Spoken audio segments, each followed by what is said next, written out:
Daniel chapter 9. That's where we're going to be beginning this morning.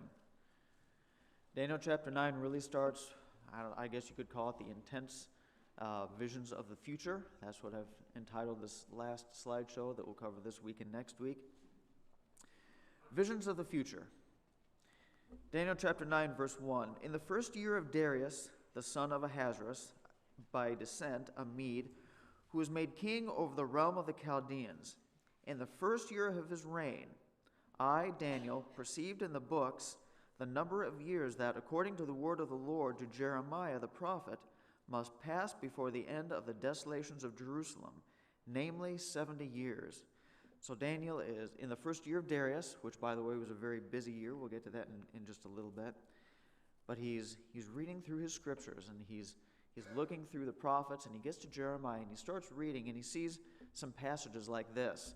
Jeremiah chapter 25, verses 11 and 12, where it says, "This whole land," talking about Judah, "shall become a ruin and a waste, and these nations shall serve the king of Babylon for 70 years.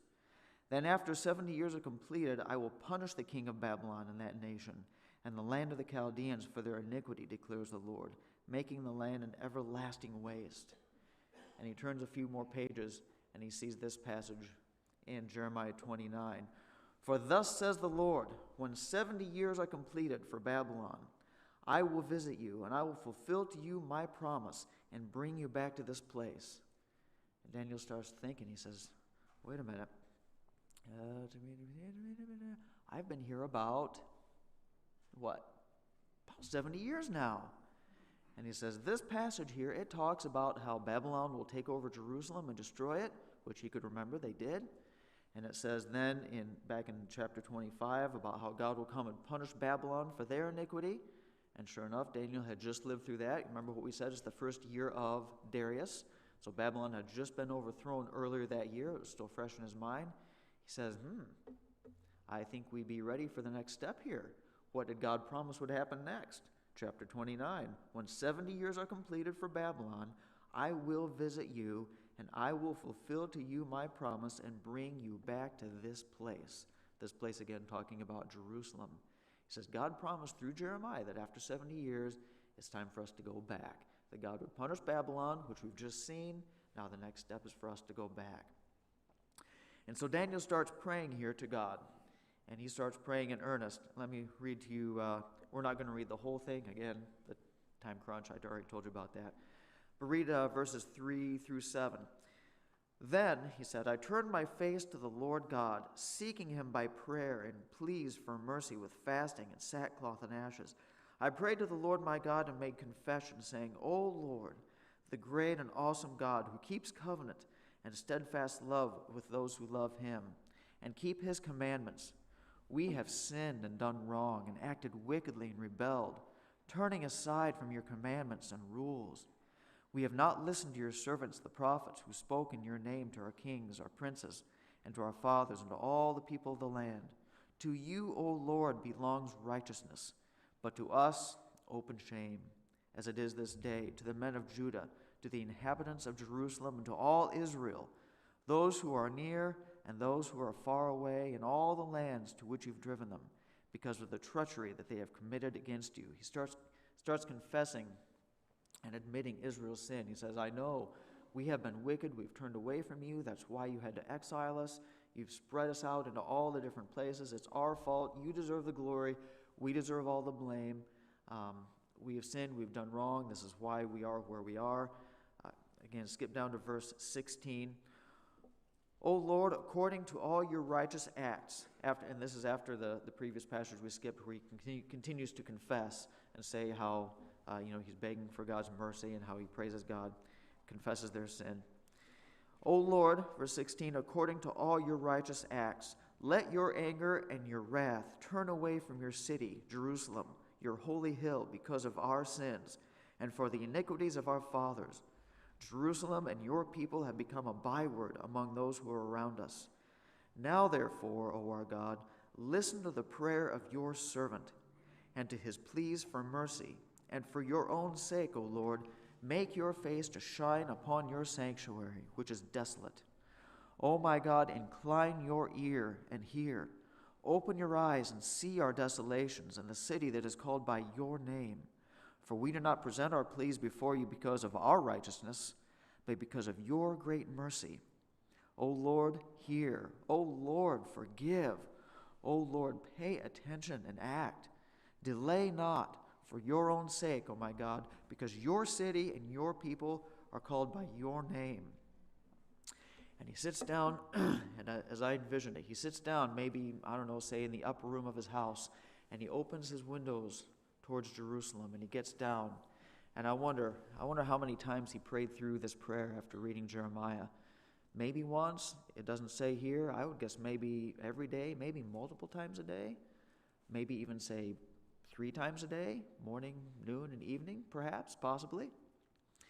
And he starts praying this to God, confessing their sins, asking God to fulfill his word.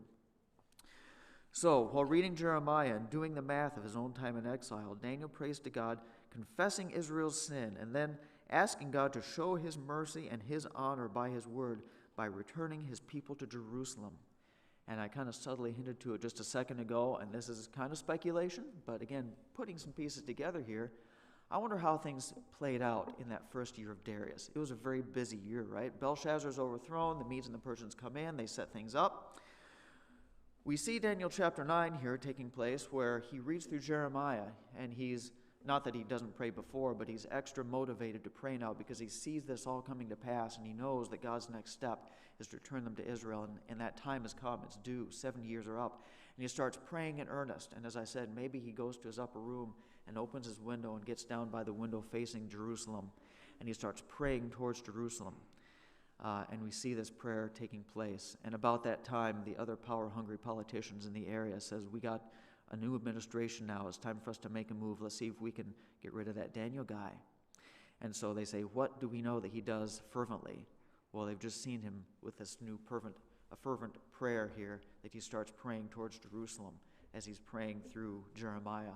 And they say, aha, this is how we can get him. And so they go to the King Darius. King Darius, for the next 30 days, nobody prays to anybody but you, right? Darius says, yeah, that sounds good. And so they go back to Daniel's upper room where they know full well where he'll be praying and maybe even what he will be praying. And sure enough, they have him, and they take him back to Darius, and Darius throws him in the lion's den, right? But Daniel doesn't stay in the lion's den. He comes out, he's saved, he's rescued. Darius recognizes the greatness of God. He says, your God is the one who is sovereign. Your God is the one who performs miracles and who has the power. Your God is the one that should be recognized and worshipped as the true God.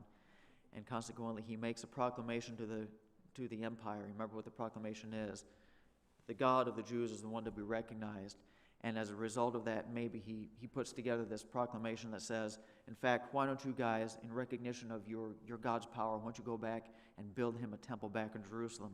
And we see Ezra chapter 1, in the first year of Cyrus, king of Persia, that the word of the Lord by the mouth of Jeremiah might be fulfilled. The Lord stirred up the spirit of Cyrus, king of Persia, so that he made a proclamation throughout all his kingdom, and also put it in writing, thus says Cyrus, king of Persia, the Lord, the God of heaven, has given me all the kingdoms of the earth, and he has charged me to build him a house at Jerusalem, which is in Judah. Now, is that the sequence of events and exactly how it played out? I can't say for sure. What we do know is that most of this took place in the first year of Darius, and it seems to fit together really well in this scenario. I don't know, but just something to think about. But it wouldn't surprise me a bit if the prayers that they caught him in Daniel chapter 6 was the prayers that we read about in Daniel chapter 9. Just a possibility. Verse 20, he continues. He says, while I was speaking and praying, confessing my sin and the sin of my people Israel, and presenting my plea before the Lord my God for the holy hill of my God, while I was speaking in prayer, the man Gabriel, and of course we know Gabriel, not just a man, but appearing as a man, an angel, whom I had seen in the vision of the first, came to me in swift flight at the time of the evening sacrifice, which was the time that Daniel was praying every day. Verse 22, he made me understand, speaking with me and saying, O Daniel, I have now come out to give you insight and understanding. At the beginning of your pleas for mercy, a word went out, and I have come to tell it to you, for you are greatly loved. Therefore consider the word and understand the vision. Now, God hadn't given him a vision yet at this point. He goes on to elaborate that here in just a minute. But he says, once you started praying, I came to, what does it say? I've come to give you insight and understanding into what? He hadn't gotten the vision yet as far as we know. What he had done is he prayed and confessed Israel's sin, said, please forgive our sin, bring us back, restore us to Jerusalem. That's what he'd prayed so far. We're going to come back to that. Verse 24 is where we really start the prophetic portion of the chapter. It says, 70 weeks are decreed about your people and your holy city, to finish the transgression, to put an end to sin, to atone for iniquity, to bring in everlasting righteousness, to seal both vision and prophet, and to anoint a most holy place. Know therefore and understand that from the going out of the word to restore and build Jerusalem, to the coming of the anointed one, a prince, there shall be 7 weeks. Then for 62 weeks it shall be built again with squares and a moat, but in troubled time. And after the 62 weeks, an anointed one shall be cut off and shall have nothing. And the people of the prince who is to come shall destroy the city and the sanctuary. Its end shall come with a flood, and to the end there shall be war. Desolations are decreed. And he shall make a strong covenant with many for 1 week, and for half of the week he shall put an end to sacrifice and offering. And on the wing of abominations, or according to what I read, the overspreading, the all-encompassing nature of these abominations, shall come one who makes desolate until the decreed end is poured out on the desolator. And here in the first few verses of this vision, he sets out a timeline for the future, right? Several of you may be familiar with this. You have the 7 weeks, it said. 70 weeks altogether are decreed for the city. Verse 25, understand that from the going out of the word to restore and rebuild Jerusalem to the coming of the anointed one, a prince, there shall be 7 weeks. From the word to restore Jerusalem to the coming of an anointed one, a prince, shall be 7 weeks. Then for 62 weeks it shall be built again with squares and a moat, but in troubled time. After 62 weeks, the anointed one shall be cut off and have nothing. So from the word to restore for 7 weeks, something like this. Of course, we know that Cyrus gave, how do we explain this? As with everything in prophecy, there's a little bit of disagreement based on which commentator you read and stuff. Exactly where do the weeks start and exactly where they stop, some disagreement. But there was a guy named Sir Robert Anderson who did some serious calculations on this. And again, you can like his numbers or not like them, that's fine. But Artaxerxes, in March 14th of 445 BC, that would correspond roughly to Nehemiah chapter 2, where he said, not just send the people back, but you guys need to really rebuild the city, the structure, and restore worship and all that type of thing. Took place on March 14th of 445 BC, according to this guy. 49 years later, roughly, again, details are varying a little bit. But at that juncture, Nehemiah finishes his rebuilding work. Again, see in Nehemiah chapter 12, verse 27. And they rededicate the temple at this time, and life is officially back to normal in Jerusalem. 62 weeks later, it said, verse 26, after 62 weeks, an anointed one shall be cut off and have nothing. And the people of the prince who is to come shall destroy the city and the sanctuary. So what happens 62 weeks? Again, weeks, I should explain this. We're not talking about 7 days. Weeks being a group of 7. And in this context, we believe it to be 7 years, right? So the 7 weeks would actually be 7 times 7, 49 years. 62 weeks times 7 is 434 years. And then the 1 week at the end would be a period of 7 years. So after the 62 weeks, the anointed one shall be cut off and have nothing. Again, according to Sir Robert Anderson, the anointed one being cut off, according to his calculations, the triumphal entry, where Jesus rides into Jerusalem and formally presents himself as King and Messiah to the people, happened on April 6th of the year 32 AD, which according to this guy, using 360-year days, which is the Jewish lunar calendar, etc., multiplying it out, comes exactly 69 weeks to the day apart from the first word to restore by Artaxerxes up to when Christ was cut off after he presents himself as Messiah. Of course, it was only a couple days after that he was crucified, he was cut off, he has nothing, which would be the 69 weeks to the day that happened. Continuing in verse 20, well, the last half of 26. And the people of the prince who is to come shall destroy the city and the sanctuary. Question is that talking about Titus, the Roman, when he comes in and destroys the city and the sanctuary and the temple? I think this is kind of where we start to almost double talk. Certainly that did happen in the year 70 A.D., right? Vespasian and then his son Titus came in and just wiped out Jerusalem, decimated it, destroyed it, the temple gone, the city gone, everything for a long time, right, until 1948, and that started to be put back together again as a nation. They still don't have a temple yet. But the prince who is to come shall destroy the city and sanctuary. Obviously, that does apply to Titus. It may also apply to the future coming destruction as well. Its end shall come with a flood, and to the end there shall be war. Desolations are decreed, trouble and turmoil and difficulty all throughout this time. Verse 27, and he shall make a strong covenant with many for 1 week. Now again, here I think we've completely shifted into future mode because we haven't really seen anything like this happen yet. He, who is that? The prince to come. And again, we've already referred back to him and talked about him in previous chapters and previous visions. We've called him the little horn before in multiple chapters. He shall make a strong covenant with many for 1 week. That would be week number 70, the last one up there in red. And he shall put an end to sacrifice and offering. Again, Titus did that when he destroyed Jerusalem, for sure. But there was no 1 week covenant going on, so there has to be more than just the past and the Romans. And on the wing, or the overshadowing, the all-encompassing nature of the abominations, shall come one who makes desolate. That would definitely be talking about the little horn, who we call the Antichrist. Until the decreed end is poured out on the desolator. The decreed end. Not something that just happens to happen, but this is something that has been preordained, pre-planned. Daniel's had this vision before in previous chapters. We've already talked about that, how the final kingdom will come to an end. The rock not cut out by human hands, right? The Son of Man coming and destroying all the previous kingdoms that have been set up. The decreed end is poured out on the desolator.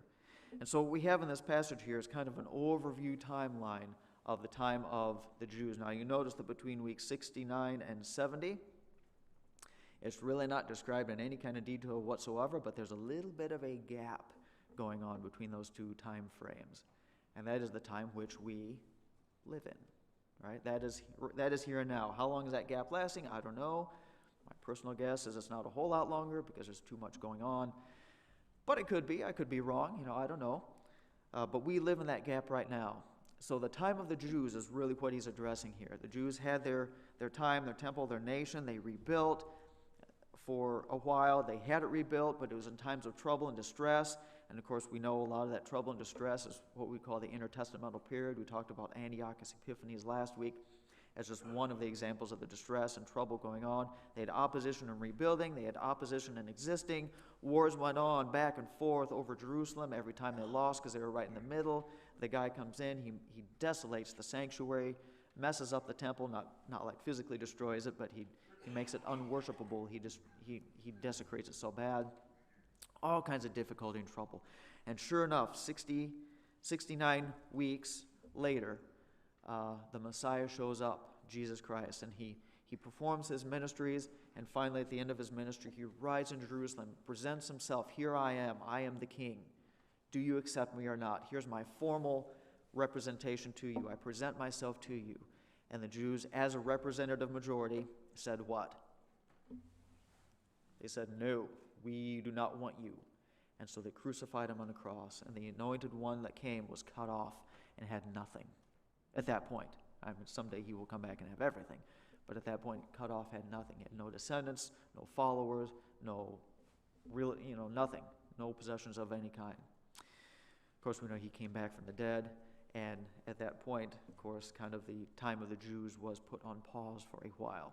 From that point on, Jew and Gentile are alike under God's, I hate to say under God's grace, as if that was something new. He'd always shown grace, but under the new covenant, right?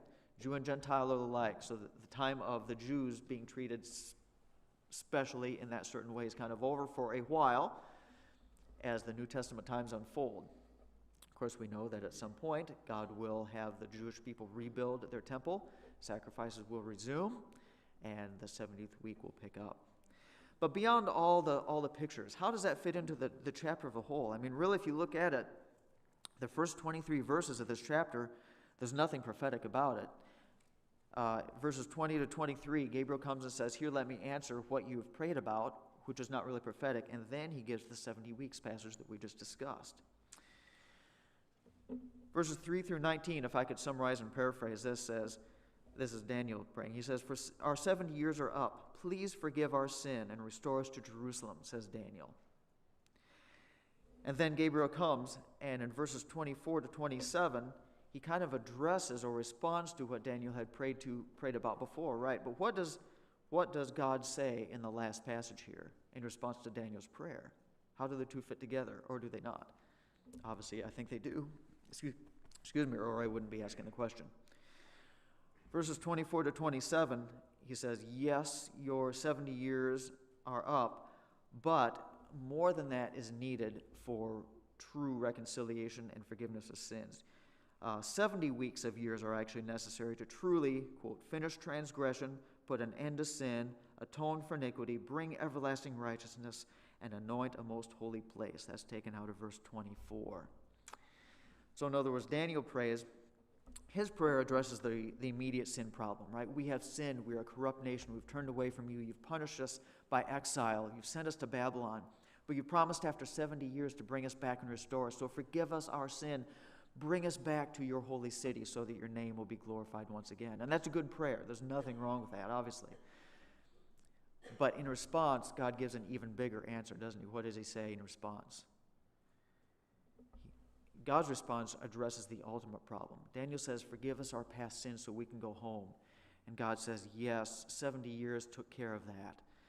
But 70 more weeks are required to take care of the ultimate problem, to truly finish transgression, to truly put an end to sin, to truly atone for iniquity, to bring everlasting righteousness, and to anoint a most holy place.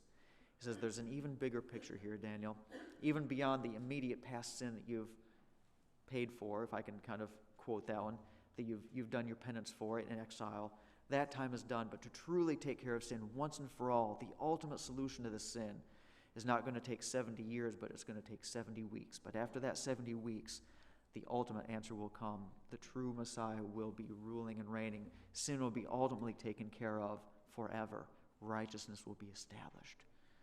And so he takes Daniel from his small picture of restoration and gives him a much bigger picture of restoration of what God's plan really is in the grand scheme of things. That brings us to chapter 10. Good job. Way to stay on pace, everybody. I'm proud of you. Way to hang in there. Daniel chapter 10. In the 3rd year of Cyrus, king of Persia, a word was revealed to Daniel, who was named Belshazzar. The word was true, and it was a great conflict. And he understood the word and had understanding of the vision. Okay, here's moving on. By the way, this is the last timestamp Daniel gives in his book. From here on out, it's kind of one continuous story, one continuous sequence. Before, every time he had a vision or every time there's another event, pretty much, he gives some kind of timestamp. In such and such year of such and such king, this happened. Then he gets to the end of that one. In such and such year and such king, he moves on. This is the last time he does that. That tells me that from here on out, there's really one continuous block. I know we divide it up into 3 chapters in our Bibles, fine, whatever, but it's really one continuous story. So let's read here a little bit. Continuing on in verse 2. In those days, I, Daniel, was mourning for 3 weeks. By the way, by the 3rd year of Cyrus, what has already happened? The decree has already been made for the Jewish people to go back home. They're already on their way. They've arrived. They've started doing what they do back in Jerusalem. Daniel stayed in his post here in the kingdom, God, for whatever reason, kept him there because of his high place of authority, so he could use him in administrating to the Jewish people. I don't know, but he was there still serving the king. But the Jewish people had already been permission to go back home and start rebuilding. Keep that in mind. In those days, I, Daniel, was mourning for 3 weeks. I ate no delicacies, no meat or wine entered my mouth, nor did I anoint myself at all for the full 3 weeks. On the 24th day of the first month, as I was standing on the bank of the great river, that is the Tigris, I lifted up my eyes and looked, and behold, a man clothed in linen, with a belt of fine gold from Uphaz around his waist.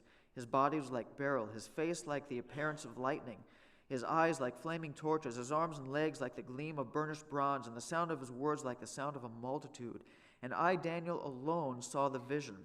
For the men who were there with me did not see the vision, but a great trembling fell upon them, and they fled to hide themselves.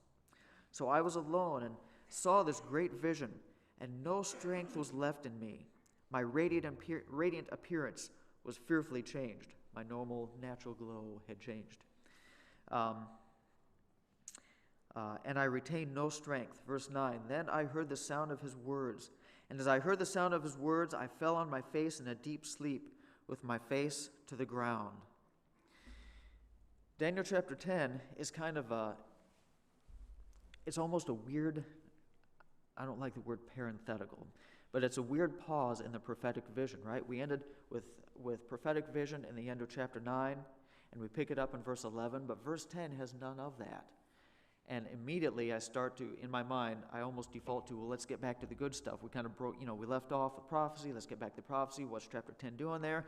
Let's kind of skim through it quick so we can get back to the good stuff, right? Because Daniel chapter 10 isn't really about any vision. Chapter 10 really pauses the prophetic visions that Daniel relayed to us, and instead he focuses on and records the interaction between himself and the angel and or pre-incarnate Christ. There's some debate about that. As well as the interactions between the nations and the supernatural worlds. There's nothing prophetic going on here, but he spends an entire chapter talking about his interaction with the angel who's bringing him the vision. And again, my default mind says, wait a minute, I don't care about that stuff. Let's just get to the good stuff of the vision, right? And I say, wait a minute, you moron. Anytime you put yourself in a place of picking and choosing what God wrote as good and what God wrote as bad, you're probably coming at it from a pretty poor place. Because everything that God writes is, say the word, is good. Right, so if you see a chapter and you say, oh, let's get, cut through that fluff and get to the good stuff, back yourself up because you're missing the point somehow. So our job this morning in our last 12 minutes is to figure out what the good stuff in the chapter is. Let's continue reading here. Pick it up in verse 13. Where did we stop? Verse 9? Pick it up in verse 10. Behold, a hand touched me and set me trembling on my hands and knees. And he said to me, Daniel, man greatly loved, understand the words that I speak to you and stand upright, for now I have been sent to you. And when he had spoken this word to me, I stood up trembling. Then he said to me, fear not, Daniel, for from the first day that you set your heart to understand and humble yourself before your God, your words have been heard, and I've come because of your words. The prince of the kingdom of Persia withstood me 21 days, which is how long he'd been praying. But Michael, one of the chief princes, came to help me, for I was left there with the kings of Persia, and came to make you understand what is to happen to your people in the latter days, for the vision is for days yet to come. When he had spoken to me according to these words, I turned my face toward the ground and was mute. And behold, one in the likeness of the children of man touched my lips. Then I opened my mouth and spoke. I said to him who stood before me, O my Lord, by reason of the vision, pains have come upon me, and I retain no strength. How can my Lord's servant talk with my Lord? In other words, I'm too weak to really take in what you're giving me. He's knocked to the ground on his face. He touched him. He kind of gets up on his hands and knees. He says, I'm still really weak here. How can I even understand what you're telling me? For no strength remains in me, no breath is left in me. Verse 18, one having the appearance of man touched me and strengthens me. And he said, O man greatly loved, fear not. Peace be with you. Be strong and of good courage. And as he spoke to me, I was strengthened again and said, let my Lord speak, for you have strengthened me. Then he said, do you know why I have come to you? But now I will return to fight against the prince of Persia. And when I go out, behold, the prince of Greece will come. But I will tell you what is inscribed in the book of truth. There is none who contends by my side against these, except for Michael, your prince. And continuing to chapter 11, verse 1, because I think probably it's a poor chapter division there. As for me, still the angel speaking, in the first year of Darius the Mede, I stood up to confirm and strengthen him. Again, a whole chapter with nothing going on except for the interaction between the angel and Daniel himself. And the angel comes and he says, I've come to give you the vision. And Daniel is so shaken up and so terrified, he finds himself flat on his face. And so the angel touches him and he kind of gets up, but he's still really wibbly. And he says, I've come to give you a vision, but I've been really prohibited because the prince of Persia has been fighting against me. And it's been really difficult, and it's taken me a while to get here. And so he speaks to him some more, and again, Daniel's still weak, and so he has to touch him again to give him more strength so Daniel can even just receive the vision and understand what's going on. And then they talk again about, have good courage. Do you know why I've come to you? But then he talks about going back, verse 20, to return to fight against the prince of Persia. We have a couple of different individuals in this story besides Daniel. All right? First, we have, I'll just call him the chapter 10 being, and I only call him that because there's, again, depending on which commentator you read, is this the pre-incarnate Christ or is this an angel? I'm not going to debate that this morning. We don't have time, and either way, the end result is kind of the same. But he's answering Daniel's prayer, and he's also fighting against Persia, right? He comes to answer Daniel's prayer. Prince of Persia stops him, and they have to fight. This guy, this individual, whoever he may be, whether it's Christ or the angel, he is the answerer of prayers. He's also the fighter of other pagan princes, Persia in this case. We see Michael. He is the prince of Israel and of Daniel. See also chapter 12, verse 1, right? Where he talks about him again. At that time shall arise Michael, the great prince, angel, who has charge of your people. Talking to Daniel, that would be Israel. So Michael is apparently prince of Israel in the angelic world, whatever that means. Maybe sounds like he is assigned to the welfare and protection of Israel. Okay, he's the defender of Israel. He's assigned to guard and protect God's people. We also see mentioned the prince of Persia. Again, is this talking about the person like human prince who's kind of leading like the king?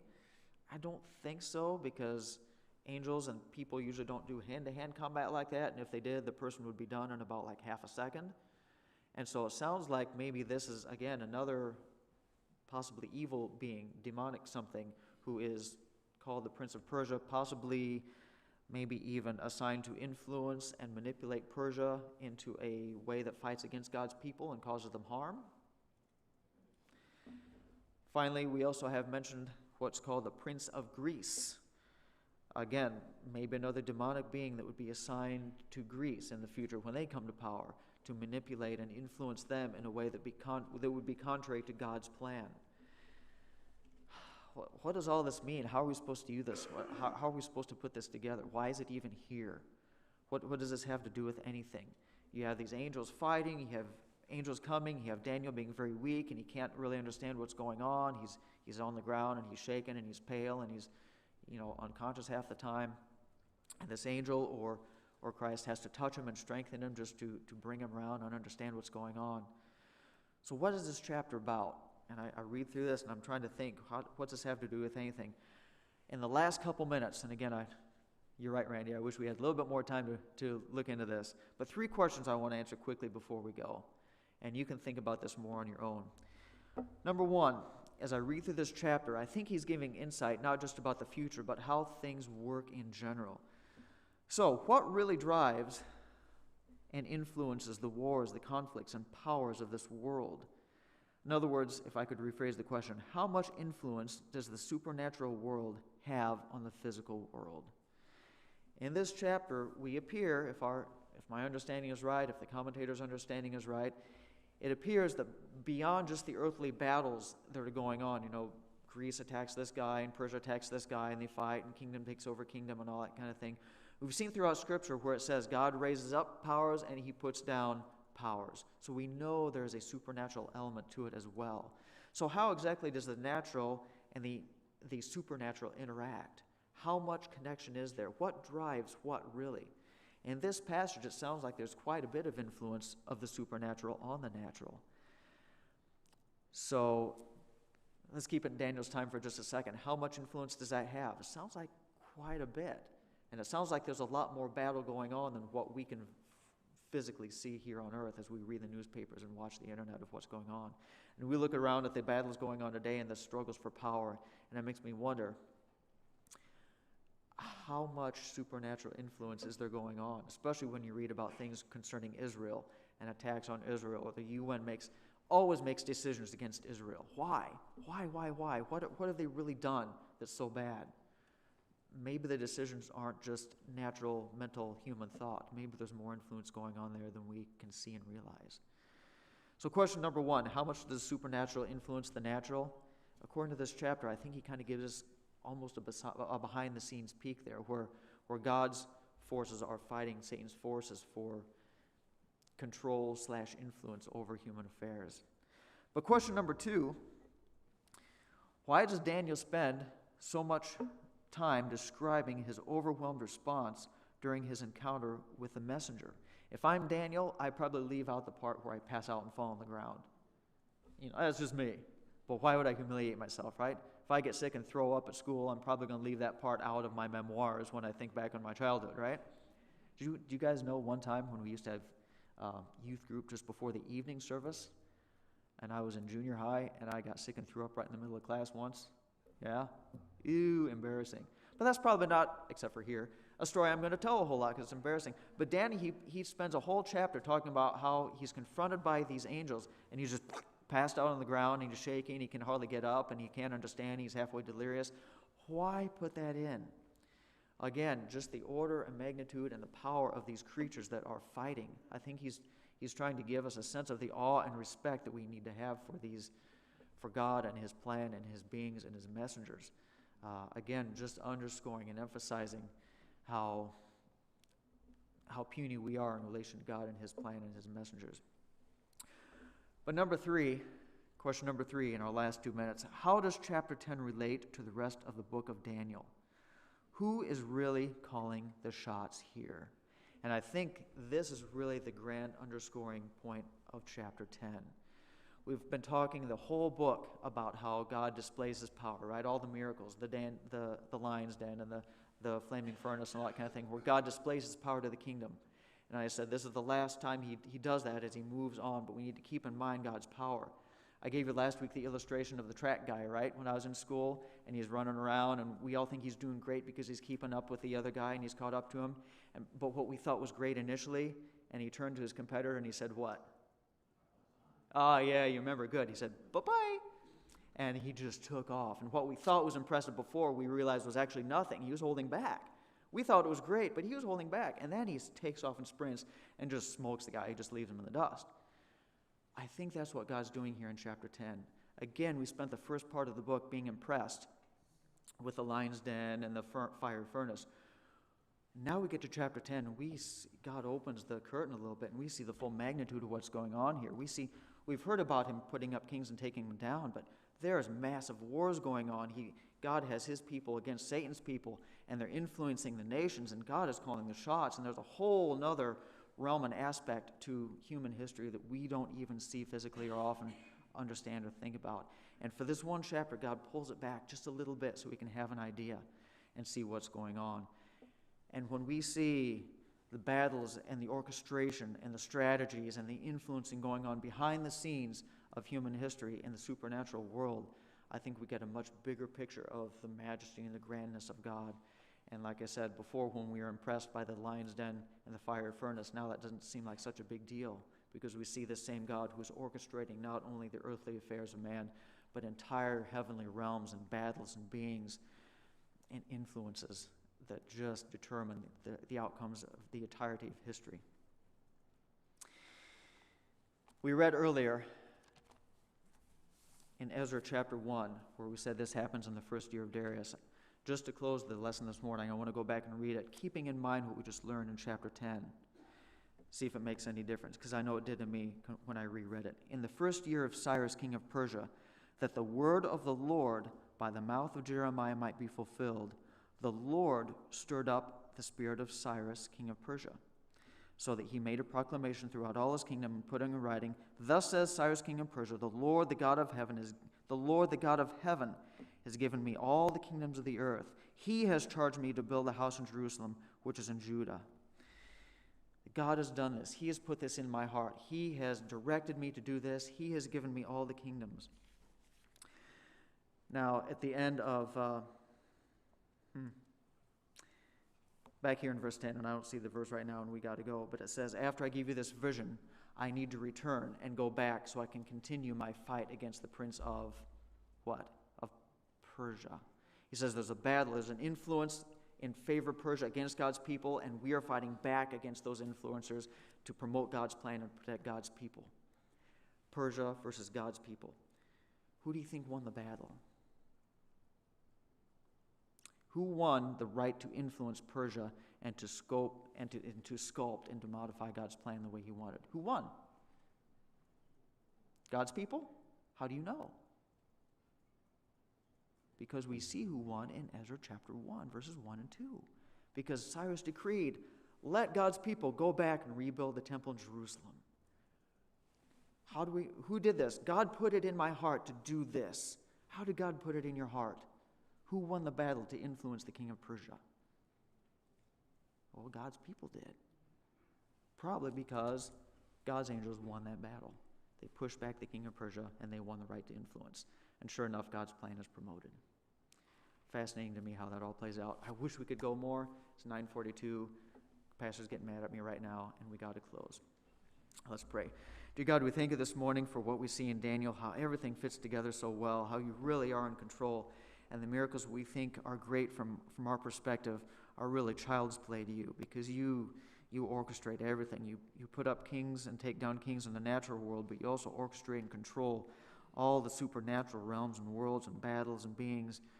So many things going on that we don't even see, and you're in control of all of them. And while we're impressed by you're able to control human history, from your perspective, even that's probably child's play, because you orchestrate, you control Satan and his followers and your angels and everything that goes on, supernatural, natural, everything in the universe is under your control. Help us to see who you are and how you superintend everything, and that nothing is outside of your will. In Jesus' name I pray, amen.